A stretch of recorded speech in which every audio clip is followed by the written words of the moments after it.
আল্লাহ ফিলিস্তিনের নারী শিশু অসহায়দের তুমি একটু সাহায্য দিয়ে দাও, পরীক্ষা একটু ক্ষান্ত করো, আমরা সহ্য করতে পারি না, ফিলিস্তিনকে পরাশক্তি বানিয়ে দাও, ফিলিস্তিনকে শক্তি ফিরিয়ে দাও, ফিলিস্তিনের মাটি তাদের জন্য আজাদ করে দাও, বাইতুল মুকাদ্দাস কিয়ামত পর্যন্ত মুসলমানদের হাতে তুলে দাও। আমিন বলে।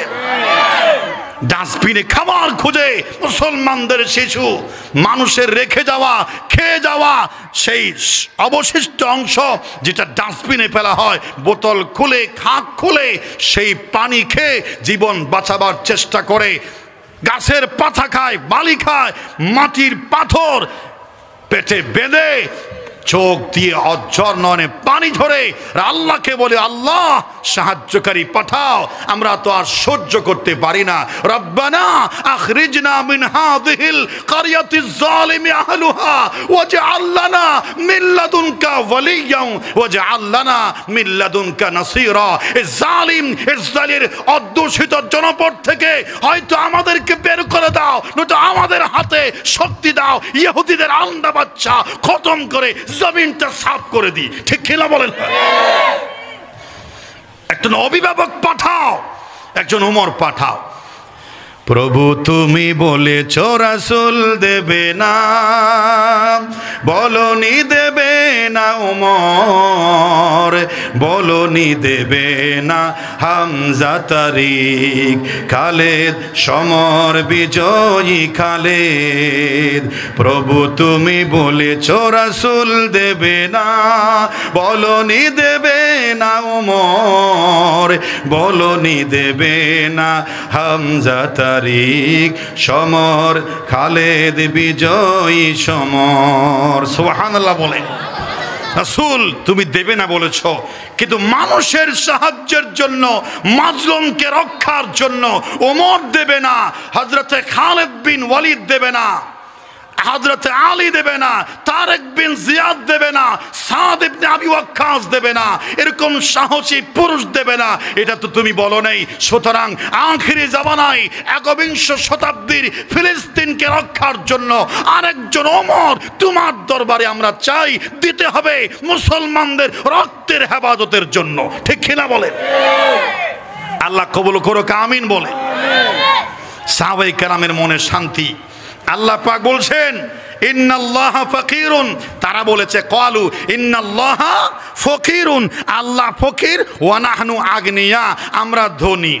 এটা সেই ব্যক্তি বলেছে সানাকতুবু, আমি লিখে রেখেছি, আমার কথায় লৌহি মাহফুজে লিখে রেখেছি, কোরআনে তুলে দিয়েছি। এই বেয়াদবি সেই করেছে, কিয়ামত পর্যন্ত খাতায় কোরআনের পাতায় তুলে দেব। এই কথা যেন বলার সাহস না করে। বাইতুন নূর মসজিদের জন্য যদি টাকা চাওয়া হয়, কোনো মানুষ জেনে কথা বলতে সাহস না করে। আল্লাহকে টাকা দেওয়ার কি প্রয়োজন? আল্লাহকে কর্জে হাসানা দেওয়ার কি প্রয়োজন? মসজিদের টাকা কেন লাগে? মসজিদের কাছে কেন প্রয়োজন হয়? আমরা একটু শান্তিতে পরিবার নিয়ে সুখে চলি, এটা কি মানুষের সহ্য হয় না? মসজিদ বানাতে হবে কেন? মাদ্রাসা এত প্রয়োজন কেন? আল্লাহর রাস্তায় এত দানের কথা কেন? আমরা কি এলাকায় থাকতে পারবো না? ঠিক না? জঘন্য কথা ইহুদিরা বলে। হাদুর পাড়াবাসী নয়, বিশ্বের কোন মুসলমান আল্লাহর ঘরের জন্য সাহায্য চাইলে এই জঘন্য কথা বললে তার ঈমান আমল সব বরবাদ। কর্জ রাখবেন কার কাছে?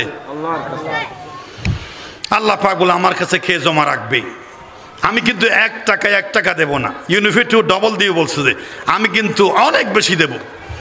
কোরআনুল কারীম আল্লাহ পাক বলেছেন মাসালুল লাযীনা ইউনফিকুনা আমওয়ালাহুম ফি সাবিলিল্লাহি কামাসালি হাববাতিন আমবাতাত সাবআ সানাবিলা ফি কুল্লি সুমবুলাতিন ওয়াল্লাহু ইউদাঈফু লিমান ইয়াশা। সুবহানাল্লাহ বলেন। আল্লাহ বলছেন আমি তোমরা যে ধান রোপণ করো সেখানে একটি বীজই তোমরা ফেলাও, বীজ ফেলাও, সেখান থেকে 7টি শস্য দানা হয়। 7টি শস্য দানা থেকে আবার থুর করে আমি জ্বালা বানায়া আমি ঘাস বানায়া প্রতিটি শীর্ষে 100টি করে দিলে শীষের মধ্যে 700টি ধান তৈরি হয়ে যায়।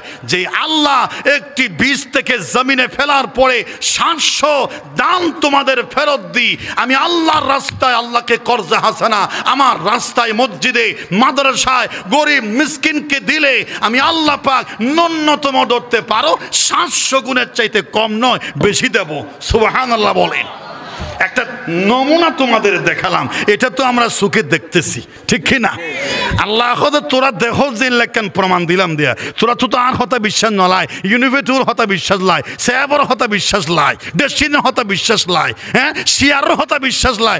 কত হাজার মানুষ যে শিয়ারে টাকা দিয়ে অসহায় ফকির, রাস্তার ফকির হয়ে যাচ্ছে, এত আসার খায়, এত দাগি খায়, এত খেয়ানতের শিকার হয়, তারপরও শিয়ারের লোভ ছাড়তে পারে না।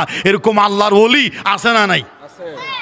সকাল সন্ধ্যা চাই আজ রেট হতো দুটি এবার কি হামুই, আজ রেট হতো তিনটি হমি কোয়াল রে কোয়াল হাঁদের আছের হাঁদের আল্লাযী জামা মা লাউ মুআদ্দাদা, গনে বারবার গনে আর মনে করে ইয়াহসাবু আন্না হু আখলাদা, মনে করে সম্পদ তার কাছে থাকবে, কিন্তু থাকবে নাকি? কথাকে বলেন থাকবে? নদীর মতো, নদীর থেকে শিক্ষা নিতে বলছেন কবি। নদীর এপার গড়ে ওপার ভাঙে, এই তো নদীর খেলা, সকাল বেলার ধনীর তুই ফকির সন্ধ্যাবেলা। নদীর ধর্মই তো সেটা। এই বছর আপনার বিড়া ভরিয়ে দেবে, আরেক বছর আপনাকে জমিনে ফেলে আপনার ওই পাশের মানুষের ভিটা ভরিয়ে দেবে। এটাই তো নদীর রোল রীতি। কোন সময় আপনার ভিটা ভরিয়ে দেবে, কোন সময় আপনার ভাইয়ের ভিটা ভরিয়ে দেবে। এটাই তো নদীর রোল, এটাই তো সিস্টেম। আল্লাহ পাক বলছেন তেমনি ভাবে টাকাও সেরকম। আজ তুমি ধনী আছো, আগামীকাল তুমি ফকির হবে, তারপরে তুমি ধনী হবে, তারপর ফকির হবে। সবচেয়ে দ্রুতগামী যানবাহন হলো টাকা। কি ইয়া তোমরা বেশি দূরে দিলে হন পৃথিবী থন প্রাণী নাই। আমার তো অসুখ হয়, চেয়ারম্যান যত ইয়ার রকেট দিয়ে চলাফেরা করিব করুক, যত হেলিকপ্টার মারুক, এই হেলিকপ্টারের ইঞ্জিল হারা হয়ে যাগই, হেলিকপ্টারের তেল ফুরে যাগই, হেলিকপ্টার মধ্যে আগুন ধরিয়ে তপ্পর করি ফুরি যাগই। আন্দোলনে কি হদ হতে আকাশ হতে মেঘাচ্ছন্ন হতে রাহ এনে তোর লাভ আছে কোমরে কোন আছে 3 ঘন্টা দেরি করে ফেলি, ঠিক না? হত হতা এখন কই আকাশ বার্তা আমাকে, আকাশ কন্ট্রোল রুম আমাকে, এয়ার কন্ট্রোল রুম আমাকে অনুমতি দেয় নাই। আমি সেজন্য লোহাগাড়াই আখতারাবাদ মাহফিলে আসতে পারিনি। আকাশ বার্তা মেঘাচ্ছন্ন ছিল আকাশ, আমার ল্যান্ড করতে 3 ঘন্টা দেরি হয়ে গেছে। আমি আন্তরিকভাবে দুঃখিত। মানুষের খবর আগে গালাগালি শুরু করে দিই, ঠিক কি না? হয় না? হালি এক ফিস্টে চাই মাতে দুরি ফিস্টে চাই মাতানো ঘুরিব না, টিয়া তো ফিস্টে হওয়ান এই ফিটু ফিট নাই। হালি এক ফিট দেখিয়ে কিনলে তরুণ তরুণ না হতে। আল্লাহ হেদায়েত করুক, আমিন বলেন না। সবচেয়ে দ্রুতগামী যানবাহন হলো টাকা। টাকার অসুখ হয় না, টাকার কারেন্ট চলে যায় না, টাকার আগুন ধরে না। টাকা হচ্ছে সবচেয়ে বেশি। আজ বাংলাদেশে, কাল আমেরিকায়, তারপর লন্ডন, তারপর সৌদি আরব, ওমান, দুবাই, কাতার, আরব আমিরাত, ফিলিস্তিন, তুরস্ক, সব জায়গায় টাকা ছড়িয়ে যাচ্ছে। টাকার চাইতে গতিশীল কোনো প্রাণী, গতিশীল কোনো বস্তু এই খোদার আকাশে। সেই টাকা আজকে আমার কাছে, কালকে আপনার কাছে, কিন্তু আপনার কাছে যাওয়ার আগে আমার কাছে থাকা অবস্থায় আল্লাহকে যদি কর্জে হাসানা দিতে পারি, আগামীকাল না থাকলে অসুবিধা নেই। কবরে যাওয়ার পরে টাকা কিছু আল্লাহর কাছে জমা রাখছি। সুবহানাল্লাহ বলেন। এই আল্লাহর কাছে টাকা জমা রাখতে আপনারা রাজি আছেন না নাই? একটু বলে আছেন না নাই? আরে টাকা দিতে হবে না, জোর করে একটু আল্লাহকে দেখান, আল্লাহকে কর্জে হাসানা দিতে, আল্লাহর কাছে টাকা জমা রাখতে আপনাদের ইচ্ছা আছে, এটা একটু হাত তুলে দেখান। লিল্লাহে তাকবীর, নারায়ে তাকবীর। আল্লাহ কবুল করুক, আমিন বলে। হাত তুলেছে যে আজকে পকেটে টাকা না থাক, কিন্তু এই মসজিদের কমিটি সারা বছর থাকবে, রসিদ থাকবে, আপনাদের কাছে কালেকশনের রীতি চালু থাকবে। নিজে এসে সভাপতি ইমাম সাহেবকে, ক্যাশিয়ারকে টাকা জমা দিবেন, রাখবেন জমা আল্লাহর কাছে। আল্লাহর জন্য নাকি নিজের জন্য? কার জন্য? আল্লাহ পাক বলছেন ওয়ামা তুকাদ তুকদ্দিমু লিআনফুসিকুম মিন খায়রিন তাজিদুহু ইনদাল্লাহ হুয়া খায়রান ওয়া আযামা আজরা। মনে রাখো, আল্লাহর কাছে তোমরা যে জমা রাখো এগুলো আল্লাহর জন্য নয়, লিআনফুসিকুম, তোমাদের জন্য জমা রাখো। জোরে বলেন সুবহানাল্লাহ। বান্দা, পেতে চাস দিতে থাকিস, যেই সময় যাহা পারিস, পারবো না নাই সে কথা উচ্চারণ করবি না। বান্দা, পেতে চাস কি? ধনী হতে চাস, কপাল চমকাতে চাস, ধনীর অর্জন করতে চাস, গরিবীকে বিদায় করতে চাস, অভাব অনটন দূর করতে চাস, দুনিয়া ইজ্জত সম্মানের মালিক হতে চাস, আসলেই কি চাস গাড়ি বাড়ি নারী মালিক হয়ে আকাশে বাতাসে সম্মানের বউটা ওড়াবি? তাহলে শোন, আল্লাহর কাছে টাকা জমা রাখ, আল্লাহর কাছে দান কর, অবশ্যই আল্লাহ তোর কপাল চমকিয়ে দেবে। জোরে বলেন সুবহানাল্লাহ।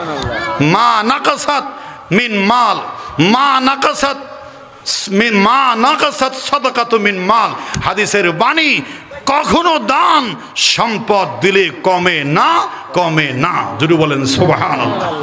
আমাদের রাহবারে বাইদুর সরবের একটা কথা আমার মনে পড়ে গেছে।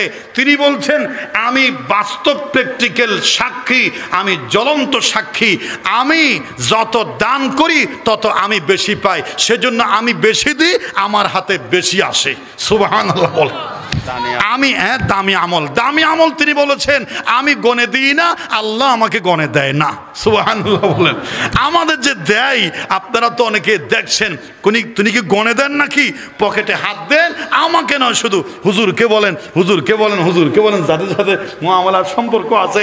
মাশাআল্লাহ, রাহবারে বাইদুর সরব পকেটে হাত দিবে, বার করে দিবে, কত আছে তিনিও জানেন না, পাবলিকে দেয়, এই পকেটে ঢোকায়, আর পাবলিক যাওয়ার পরে আবার দিচ্ছে, নিচ্ছে, দিচ্ছে, নিচ্ছে, লাইন ধরেছে। আপনারা মনে করছেন সবাই হুজুরকে দিচ্ছে।